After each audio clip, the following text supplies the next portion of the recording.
South Africa series white wash జరిగిన తర్వాత అంటే రెండే అనుకోండి, ఆ పదం వాడటాన్ని నేనైతే అభ్యంతర పెట్టా కొలీగ్స్తో. వైట్ వాష్ అంటారేంటి? వైట్ వాష్ ఆడేదో పెద్ద 5 సిరీస్లు వాళ్ళు ఏదో గెలుచుకున్నట్టు అంటే, లేదన్నా అంతకుముందు T20 ఒకటి పోయింది, ఇప్పుడు మరి సౌత్ ఆఫ్రికా ఉంటా మరి వేయకుండా ఎలా ఉంటాం ఆ పదం అన్నట్టు. సరే వాడేసుకోండి అయినా మీ ఇష్టం అనుకున్నాం. ఆ సందర్భంలోనే మన సాదా సాంబయ్య గారి పాత విషయాలు గుర్తొచ్చాయి. అప్పట్లో మన యువగళం అధినేత, భావి ఆంధ్రప్రదేశ్ ముఖ్యమంత్రి శ్రీ నారా లోకేష్ గారు మహిళల వరల్డ్ కప్పులకు సంబంధించి ఆయన దగ్గరుండి ఇచ్చినటువంటి స్ఫూర్తితో కప్పు గట్టిగా కొట్టుకొచ్చారు అని మన సాదాగాళ్ళందరూ తెగ సాదారు. అప్పుడు ఆయన తప్పేం లేదు. ఆయన ఏం చెప్పాడు? T20లకు అది ఇచ్చాను ఇది ఇచ్చానని నేను చెప్పలేదు కదా. మహిళలకి ఇలాంటి కప్స్ రావటము, గెలవటం, విజయంగా సాధించడం అనేది గొప్ప విషయం అని చెప్పేసి. కానీ ఈ ఎలివేటర్ వాళ్ళు ఉంటారే, ఎలివేటర్స్, ఇది లిఫ్ట్ ఇరిగేషన్ పద్ధతుల్లో ఈ ఎలివేటర్లు, భారీ ఎలివేటర్లు, బాహుబలి ఎలివేటర్లు తీసుకొస్తారు. వేరే బాబు మనుషులను కూడా చూడదు. నువ్వు చూడమాకరే, నువ్వు చూడమాక. ఈ ఎలివేటర్ గాళ్ళు ఏం చేశారు? అబ్బో ఆయన ఇచ్చిన స్ఫూర్తితోనే గెలిచారు, ఆయన వల్లే గెలిచామని కూడా వీళ్ళు అతి చేశారు. ఈ అతి చేయడం వల్ల ఏమవుతుందంటే, ఈ అతి చేయడం వల్ల ఇప్పుడు మనకు ఒక ప్రశ్న ఉదయించింది. ఈ సౌత్ ఆఫ్రికా సిరీస్ని కూడా మరి ఈయన మద్దతు ఇచ్చినట్టయితే గెలిచేది కదా, ఆ స్ఫూర్తి బాగా తీసుకునేవాళ్ళు కదా అని అనిపించింది. మరి ఎందుకు ఇవ్వలేకపోయారు? పనుల ఒత్తిడితోనా? మరి ఇక్కడ మనం అప్పట్లో కూడా చాలా విపత్కర పరిస్థితుల్లోనే ఉంది ఆంధ్రప్రదేశ్ అని చెప్పేసి కొంతమంది ఆరోపించారు.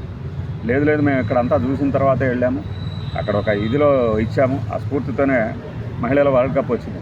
మరి మనకి మగవాళ్ళకి మనకి మద్దతు ఇవ్వక్కర్లేదా?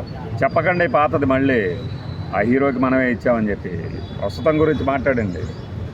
వారం దాటిపోయింది కదా అంటారా? అయినా సరే అవలోకనం చేసుకున్నాం, సింహావలోకనం. మరి వద్దా మద్దతు? పురుషులకి మద్దతు వద్దా? అదే ఇచ్చుంటే ఈ పాటికి దాన్ని కూడా ఎలివేట్ చేసేవాళ్ళంగా మనం చక్కగా. మనం ఎక్కడుంటే అక్కడే ఓకే, మనం కాలు పెట్టామంటే విజయాల బాటే అని చేయాల్సింది కదా. మరి రాబోయే సిరీస్లకి ఏమన్నా ఇస్తారా?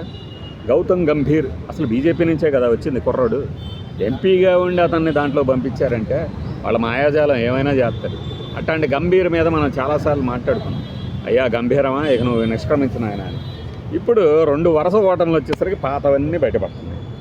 మరి మామూలుగా మన కూటమి నేతలు మద్దతు ఇస్తేనే కప్పులు పరిగెత్తుకుంటూ వస్తుంటే, కూటమి నేత బీసీసీఐలో ఉంటాం, అసలు హెడ్ కోచ్ అంట. నాకు తెలిసి ధోని కానీ కోహ్లీ కానీ అడుగుంటారు, నువ్వు ఎందులో కోచ్ పోయా బాబు మాకు అని. మేనేజర్ని చేయాల్సిన కోచ్లు ఎట్లా చేస్తారు? అతను గౌతమ్ గంభీర్ బ్యాట్తో ఏమైనా బీభత్సం ఏమైనా ఎప్పుడన్నా సృష్టించాడా? లేదు బౌలింగ్తో ఏమైనా సునామీ ఏమైనా తీసుకొచ్చాడా గ్రౌండ్లో? ఇవన్నీ పోయిన వారమే అడగాల్సిందంటారా? ఎప్పుడు అడిగినా ప్రయోజనం ఏముంది? అతగాడిని తీసి పక్కన పెట్టాలి అనుకున్నప్పుడు ఇంకొక మోతేవారి గాడిని తీసుకొచ్చి పెడతారనమాట. మనం బ్యాటింగ్లోనూ అద్భుతాలు లేవు, బౌలింగ్లోనూ అద్భుతాలు లేవు, అందుకే మనల్ని కోచింగ్ చేస్తారా? మరి కూటమి నేతలు ఇచ్చిన మద్దతుతోనే కప్పులు వచ్చినప్పుడు కూటమి నేతలే, ఎంపీనే కదా ఒకప్పుడు మరి ఢిల్లీలో, ఎంపీనే కోచింగ్ ఇస్తున్నా కూడా ఎందుకు ఇలా జరుగుతుంది? ఆలోచించాలిగా. మద్దతులో కాస్త బలం తక్కువైందా? సపోర్ట్లో బలం, ఎనర్జీ తక్కువైందా? ఏమన్నా అడగాలనిపిస్తుంది ఒక్కోసారి. అరే ఓ సారా సాంబయ్య అని మన ఎవరు సత్యనారాయణ గారి పాట, మరి గుమ్మడి గారి పాట, ఎందులో గుర్తులేదు, సావాసగాళ్ళు కానీ కొత్త అల్లుళ్ళలో కానీ ఏదో సంథింగ్ మంచి పాట ఉండేదన్నమాట. ఆ పాట వేసుకోవాలనిపిస్తుంది. ఇప్పుడు ఎందుకు చేయలేదు అని చెప్పేసి. చేస్తారేమో ప్రతిరోజు ఒక జ్ఞాన గుళికని, హాస్య గుళికని అందిస్తున్నారంట కదా ట్రోలర్లకి. ఆ 2 ఛానళ్ళు ఎంజాయ్ చేయటమే వాటిని చూసి మనం హ్యాపీగా